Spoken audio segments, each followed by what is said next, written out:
The galaxy thought humans were weak. They thought peace meant surrender. They thought kindness meant fear. And when an entire human colony was burned to ash, the Galactic Council expected Earth to cry, complain, maybe beg for justice. Instead, humanity opened vaults hidden for 140 years. And the species responsible discovered something terrifying. Humans were never harmless. They were restrained.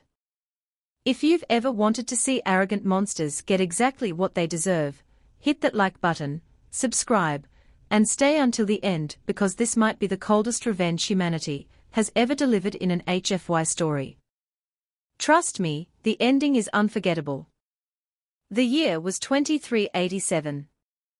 For over a century, humanity had tried desperately to prove one thing to the galaxy. That they had changed. Earth entered the stars carrying the shame of its own history like chains around its neck. Every ambassador, every diplomat, every treaty signed with careful hands carried the same silent message. We are not the monsters we used to be. And the galaxy loved hearing that. The Concordat, the great alliance ruling thousands of worlds, smiled politely at humans while quietly keeping them at arm's length. Humans were too emotional. Too unpredictable. Too violent. The older races said it gently. Softly. Like teachers correcting a child. And humanity accepted it. They dismantled fleets. Destroyed orbital weapons. Signed peace accords. Opened their science databases. Every concession brought them another small nod of approval from the ancient species sitting high above them. But approval was never trust. And deep down, humanity knew it. Far beyond Earth, orbiting the green-blue world of Kepler 442b, stood New Cascadia. It was humanity's masterpiece. More than 2 million people lived there beneath snowy mountains and endless forests. Children played beside rivers under an alien sky. Families planted orchards. Teachers opened schools. Artists painted strange six-legged animals wandering through silver grasslands. The colony wasn't military. It was proof. Proof humans could build instead of destroy. Governor Elena Marath believed in that dream more than anyone. Every morning she walked through the capital city of Heliopolis without guards. She greeted bakers by name. She remembered birthdays. She stopped to speak with school children on her way to government halls. People trusted her because she genuinely loved the colony. That was why the fear in her chest kept growing. Because every week, Vraxa warships appeared closer to New Cascadia. At first they lingered beyond Moon orbit. Then they began flying directly through civilian traffic lanes. No warnings. No communication. Just silent grey ships watching. Dr. Yuki Hassan noticed it too. She spent years studying the Vry species, their religion, psychology, military history. And what she found terrified her. The Vry worshipped conquest. In their oldest texts, mercy was weakness. Compassion was disease. Entire holy scriptures glorified extermination. Yet somehow, the Concordat accepted them anyway. They haven't changed, Yuki warned during one emergency briefing. Her hands trembled as holograms spun above the table. They are preparing something. A Concordat representative gave the same tired diplomatic smile humans had grown to hate. Dr. Hassan, paranoia creates instability. Yuki leaned forward. No, she whispered. Ignoring monsters creates graves. But nobody listened. Because the Concordat preferred peace on paper over danger in reality. Then came the morning the sirens screamed. Governor Marath woke to explosions shaking the capital. Not drills. Not simulations. Real impact tremors. The sky outside her apartment glowed red. Her heart stopped. When she reached command headquarters, every tactical screen was flooded with enemy markers. Hundreds of Raxa ships. Maybe more. Captain Sho Tanaka appeared on the main display aboard one of the colony's ancient cruisers. His uniform was torn from rushing to the bridge. But his voice remained calm. Too calm. "Governor," he said quietly, "we are catastrophically outnumbered." Marath stared at him. "Where is the Concordat fleet?" Tanaka hesitated. That hesitation told her everything. "They are 72 hours away." Silence. Then Dr. Hassan burst into the room holding datapads. "They moved the patrol routes," she shouted. "The Concordat knew. Look at the timing. Somebody cleared the system for the VRI." Marath felt cold spread through her body. Not fear. Betrayal. The galaxy had asked humanity to trust them. And trust had left New Cascadia defenseless. Outside the windows, black Vraxa warships blotted out the stars. Then the bombardment began. The first missile hit a hospital. The second hit an elementary school. The third shattered an evacuation shelter packed with families. No military targets. No strategic objectives. Just slaughter. Panic swallowed the colony. Parents ran screaming through streets filled with smoke. Emergency sirens mixed with the sound of collapsing buildings. Children cried for mothers already buried beneath rubble. And above it all came the horrifying roar of Raxa landing craft descending through fire-filled skies. Captain Tanaka knew his 3 cruisers stood no chance. But he attacked anyway. Inside the flagship bridge, warning alarms screamed endlessly while enemy fire hammered their shields apart. One young officer looked at Tanaka with terrified eyes. "Sir, we can still retreat." Tanaka stared at the burning planet below. At 2 million civilians. Then he shook his head. "If we run," he said softly, "there's nobody left between them and the children." The bridge fell silent. Every crew member understood. This was a suicide mission. Tanaka opened fleet-wide comms. "You served humanity with honor," he told them. "Today, we buy time." Then the 3 human cruisers accelerated directly into the Vraxa fleet. Against impossible odds, they fought like demons. One human cruiser rammed a destroyer after losing engines. Another detonated its reactor point blank beside a Vraxa carrier. Fire spread through orbit like miniature suns. But numbers always win eventually. 40 minutes later, the last cruiser drifted broken and burning above New Cascadia. Captain Tanaka's final transmission crackled through static. "Tell my wife," he whispered, voice shaking for the first time, "I tried." Then silence. On the surface, hell arrived. The VRI descended into cities laughing. Not metaphorically. Actually laughing. They hunted civilians through streets like predators enjoying sport. Hospitals were torched first because Vraxa religion taught that destroying the weak honored strength. Schools came second. Dr. Yuki Hassan led 15 terrified children through maintenance tunnels beneath a collapsing academy. Smoke burned her lungs. One little girl clutched her hand so tightly her fingers went numb. "Are we going to die?" the child sobbed. Yuki forced herself to smile despite tears streaming down her face. "Not today." She got them safely into a hidden bunker. Then she went back. Security footage later showed her standing alone in a doorway holding nothing but a steel chair, while armed Vraxa soldiers advanced toward her. The recording cut before the end. But the children survived. And sometimes survival becomes its own form of revenge.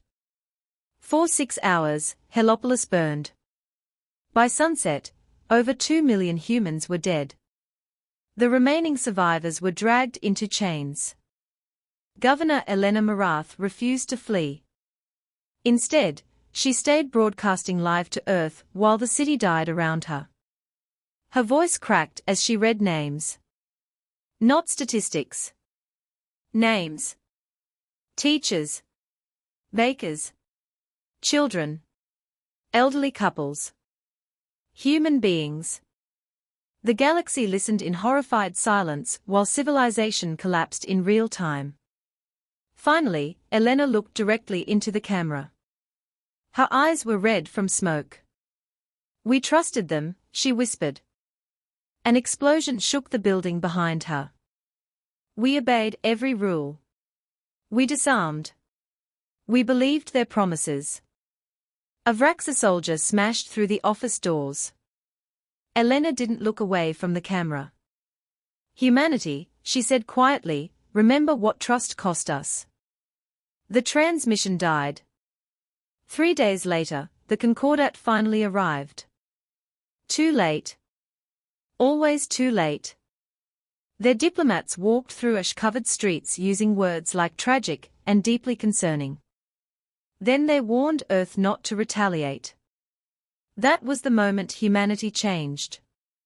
Secretary-General Ada Okonkwo sat listening to the Concordat lecture Earth about restraint while footage of dead human children still played across every network in the galaxy. The ambassador finished reading the council's statement. Silence filled the chamber. Then Ada stood. Her face showed no anger anymore. That was what frightened everyone. Anger burns hot. This was cold. "Thank you, Ambassador," she said softly. She gathered her papers. Then came the sentence the galaxy would never forget. "Now," she whispered, "we stop being civilized." And somewhere beneath the moon, ancient doors began opening. For 140 years humanity had smiled while secretly preparing for the day peace failed. Hidden shipyards awakened. Buried weapons armed themselves. Artificial intelligences known as the Weavers came online after decades sleeping inside enemy networks. Humanity had never truly disarmed. They had simply waited. Because humans understood something ancient. Hope is not a defense strategy. Admiral Marcus Vance received the activation order while sitting on his porch beside a quiet Canadian lake. A grandfather. A retired old man. At least, that's what the galaxy believed. When the encrypted message arrived, Vance closed his eyes for several seconds. Finally, he stood slowly and opened an old closet. Inside hung a military uniform untouched for decades. His reflection stared back at him as he dressed. Wrinkles. Gray hair. Old scars. And eyes that suddenly looked young again. "I've waited 40 years for this," he murmured. Within 96 hours, Earth transformed. Factories stopped producing luxury goods and began manufacturing weapons. Students learned evacuation procedures. Civilian transports became troop carriers. Entire hidden fleets emerged from beneath lunar dust. 400 black warships slid silently into space like knives leaving their sheaths. The Prometheus fleet. Humanity's real face. The Vraxa were celebrating when Earth's first message arrived. Their king drank wine from cups carved from human bones while trophies from New Cascadia decorated palace walls. Then every screen across their empire activated simultaneously. A black background appeared. White text. Only 17 words. "You took our colony. We are taking your species. There will be no negotiation. Begin counting." Panic followed immediately. Networks failed. Defense systems malfunctioned. Ships vanished. Fuel depots exploded. The Weavers had infiltrated everything. And then humanity struck. Not wildly. Not emotionally. Precisely. Surgically. Military bases disappeared overnight. Fleet yards became drifting debris fields. Vraxi command centers woke to find their targeting systems murdering their own ships. The terrifying part: humanity never touched civilians. Not once.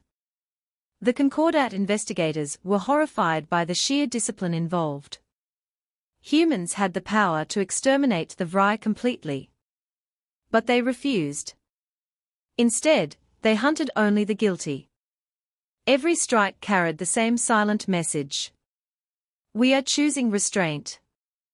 That restraint scared the galaxy more than genocide ever could. Because true power isn't losing control. True power is having every reason to lose control, and deciding not to. 3 months later, the war ended. Not with annihilation. With judgment.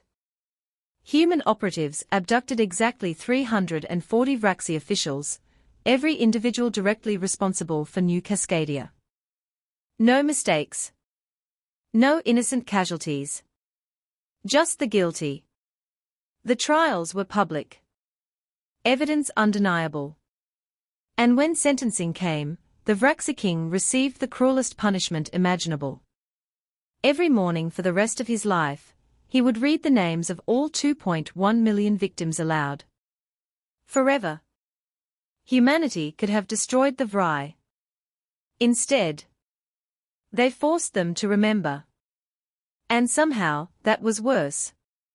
Years later, on the rebuilt world of Kepler 442b, a memorial garden stretched farther than the eye could see. 2.3 million trees. One for every soul lost. At the center stood a stone engraved with Elena Maratha's final words.